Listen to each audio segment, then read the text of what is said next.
ازيكم حبايب قلبي؟ عاملين ايه؟ يا رب تكونوا بخير وفي احسن حال. النهارده هنعمل مع بعض سحور سهل وبسيط.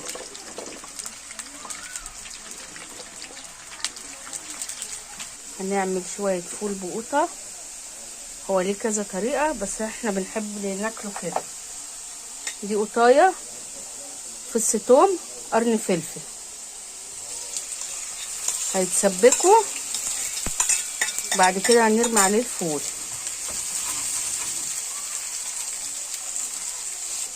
شويه شطه صغيرين عشان تديله طعم، وشويه كمون، وهنحط له الملح. هتحط الملح، بعد كده هيتسبك ونرمي عليه الفول زي ما انتوا شايفين كده بتتسبك. هستنى عليها برضو شويه عقبال ما اطلع البطاطس. استوت معانا، هنحط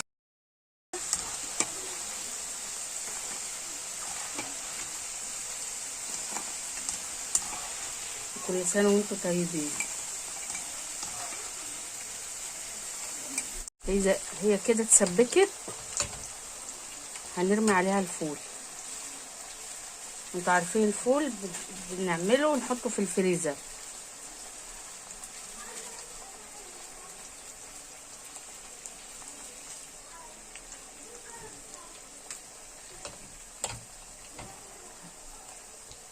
هيتسبك مع الفول وبعد كده هنصب.